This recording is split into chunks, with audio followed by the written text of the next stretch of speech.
কৃষ্ণ। নমস্কার বন্ধুরা, গোপালের রান্নাঘরে আমি রূপা। দেখো, আজ আমি বানাবো মটরশুঁটি ডাল। মটরশুঁটি তো নানান রকমভাবে আমরা রান্না করে খেয়ে থাকি। আজ একটু ভিন্ন ধরনের এই রেসিপিটি। প্রথমে আমি প্রেসার কুকারে দিয়ে মটরশুঁটিগুলোকে সেদ্ধ করে নেব।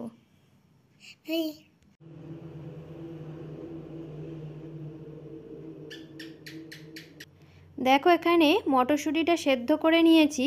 দেখো, আমি হাত দিয়ে চেপে দেখাচ্ছি মটরশুঁটিটা ভালোভাবে সেদ্ধ হয়ে গেছে। এবার আমরা একটা মিক্সির বাটি নিয়েছি, এর মধ্যে মটরশুঁটিগুলো দিয়ে দেব। একটু ঠান্ডা করে নেবে। ঠান্ডা করার পর ভালো করে এগুলোকে পেস্ট করে নিতে হবে। দেখো, এখানে মটরশুঁটিগুলোকে ভালো করে পেস্ট করে নিয়েছি। এবার অল্প অল্প জল দেব আর মটরশুঁটিটা একটু গুলে নেব। এটা হাতের সাহায্যে করলে ভালো হয়, চামচ কিংবা অন্য কিছু দিয়ে করা যাবে, কিন্তু একটু দেরি হবে, তাই আমি হাত দিয়ে এটা ভালো করে গুলে নিচ্ছি।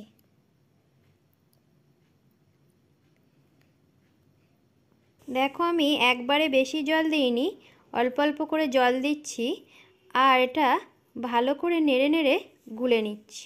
দেখো, ঠিক এই রকম পাতলা করে গুলে নিয়েছি। এবার একটা পাত্রের উপর ছাঁকনি রেখে ডালটা ঢেলে দেব। ছাঁকনি দিয়ে ভালো করে ডালগুলো ছেঁকে নিয়ে ছিপড়েটা ফেলে দেব। দেখো, হাতা দিয়ে একটু নেড়ে দিলে তাড়াতাড়ি ডালের জলটা পড়ে যাবে। মটরশুঁটির যে খোসাগুলো ছিল, এবার আমি এগুলো ফেলে দেব। ছেঁকে নেওয়া ডালটাকে আমি গ্যাসের মধ্যে বসিয়ে দিয়েছি। এবার এটাকে একটু জাল করে নেব। দেখো, কিছুটা জাল করে নেওয়ার পর দিয়ে দিচ্ছি হলুদ গুঁড়ো। হলুদ গুঁড়োটা দিয়ে একটু ভালো করে মিশিয়ে নেব। এবার দিয়ে দেব লবণ।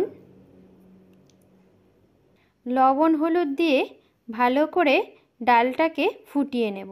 দেখো, কত সুন্দর ফুটতে শুরু করেছে, কালারটাও একটু চেঞ্জ হয়েছে। এবার এটা একটু পাশে রেখে এখানে একটা কড়াই বসিয়ে দেব। দেখো, তেলটা গরম হয়ে গেছে। এবার আমি দিয়ে দিচ্ছি দুটো শুকনো লঙ্কা,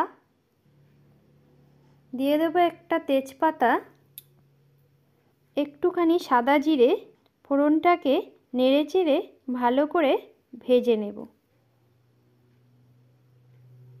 এবার ফুটিয়ে রাখা ডালটাকে ফোড়নের মধ্যে ঢেলে দেব।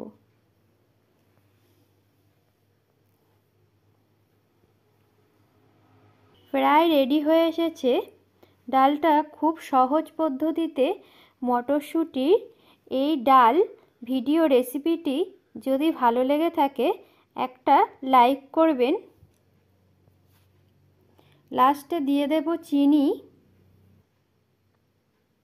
আর একটু দিয়ে দিচ্ছি গরম মশলা গুঁড়ো। গরম মশলা গুঁড়ো দিয়ে একটু নেড়ে চেড়ে ভালো করে মিশিয়ে নেব। এবার দিয়ে দেব ঘি। সম্পূর্ণ রেডি মটরশুঁটির ডালের এই রেসিপিটি। ভালো লাগলে কমেন্টে জানাবেন। হরে কৃষ্ণ।